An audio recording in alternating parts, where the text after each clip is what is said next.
नमस्कार दोस्तों, मैं हूं आपका अपना दोस्त नंदन और आप देख रहे हैं CNDC बाय नंदन। दोस्तों, हमारे इस बैच में थे एक स्टूडेंट जो कि है संजय जी, और ये बेसिकली मुजफ्फरपुर से हैं, और दो स्टूडेंट हैं जो कि पश्चिम चंपारण से, और एक स्टूडेंट जो कि है बेसिकली खगड़िया से।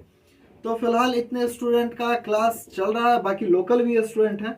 तो मैं आपको आज इनसे मिलवाता हूं, और सबसे पहले मैं इनका परिचय पूछता हूं, और फिर मैं आपको बताऊंगा कि इन्होंने जो ट्रेनिंग की है इस दरमियान इन्होंने क्या क्या चीजें सीखी। तो सबसे पहले आप अपना नाम बताइए। मेरा नाम संजय कुमार है। मैं मुजफ्फरपुर से हूँ, छाजन ग्राम है। और यहाँ पर जो मुझे इंस्टीट्यूट में शिक्षा मिली है, जो थ्योरी और प्रैक्टिकल, वो बहुत बढ़िया तरीके से मिली, जो बार बार आपको समझाकर जीरो से हीरो लेवल तक की पूरी प्रैक्टिकल के साथ सिखाया जाएगी। तो आप लोग विश्वास के साथ आए और यहाँ पर इंस्टीट्यूट में ज्वाइनिंग करें।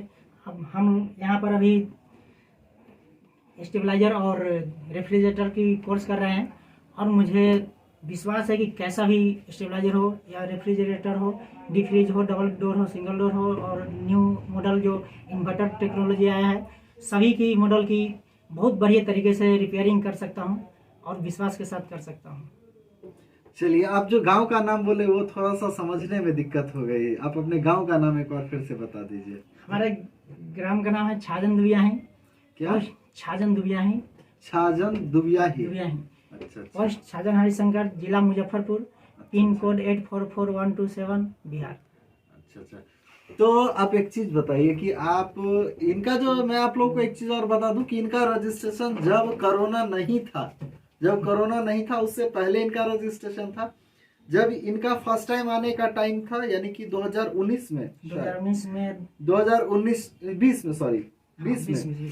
में ये आने वाले थे। उससे जस्ट पहले लॉकडाउन हो गया और इस वजह से ये नहीं आ सके थे, और इसके बाद इनका कुछ ऐसा फैमिली प्रॉब्लम की वजह से ये बाहर चले गए थे, और ये जब अपने घर लौटे हैं तो ये फिर इन्होंने इस ट्रेनिंग को आकर कंप्लीट किया है। तो अच्छा, एक चीज बताइए कि आप जो स्टेबलाइजर का डिजाइनिंग सब कुछ सीखे हैं, इसमें आपको क्या ऐसा चीज लगा जो थोड़ा सा मुश्किल है? अगर आपको ना मुश्किल लगा हो तो किसी और स्टूडेंट को मुश्किल लग सकता है, कैलकुलेशन या फिर काम करने में कुछ ऐसा? पहले तो बहुत मुश्किल लग रहा था। जो भी हम आए थे तो हमको ऐसा लग भी रहा था कि होगा कि या नहीं होगा, लेकिन जब हमने धीरे धीरे रहकर देखा, हाथ पकड़कर और बहुत बढ़िया तरीके से बार बार समझाकर जब हमें प्रैक्टिकली किया गया, तो थ्योरी से ज़्यादा प्रैक्टिकली किया जाता है, और बहुत बढ़िया तरीके से प्रैक्टिकली किए हैं। और कैसा भी स्टेबलाइजर का ट्रांसफार्मर डिजाइन कर सकते हैं, चार्जर भी डिजाइन कर सकते हैं, किसी तरह का कोई भी दिक्कत नहीं आएगी।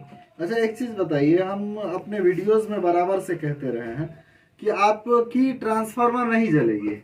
अगर आप स्टेबलाइजर बनाकर देते हैं किसी को तो आपकी ट्रांसफार्मर नहीं जलेगी। तो आप इसके कंसेप्ट को अच्छे से समझ गए कि आप अगर किसी को, अगर कहीं पे 5 किलोवाट लगना है, आपने 3 किलोवाट दे दिया, अगर वहाँ 5 किलोवाट का नहीं है फिर तो आपका स्टेबलाइजर चल गया। अगर 5 किलोवाट का लोड उसके ऊपर डल जाए तो वो जल जाएगी। तो ऐसा जो हम अपने आपको जो सिस्टम बताएं कि आपकी स्टेबलाइजर जलेगी नहीं, आपको रिप्लेस करना होगा बाद में। जैसे कि आपने स्टेबलाइजर बनाकर दिया किसी को, उसके घर में ज्यादा लोड था, वो आपके ट्रांसफार्मर को जला ही देंगे अगर लोड ज्यादा होगा तो ना जले ट्रांसफार्मर। इसके लिए जो चीज हमने बताई है वो आपके समझ में आ गई? आ गए हैं।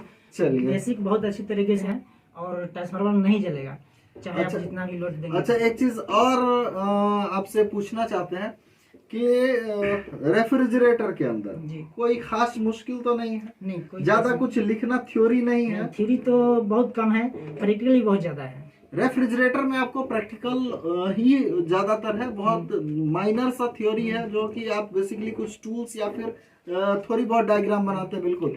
बट स्टेबलाइजर के अंदर ट्रांसफार्मर की डिजाइनिंग सीखनी है, फिर से उसका कनेक्शन नोट करना है, तो इसमें थोड़ा सा थ्योरी होता है।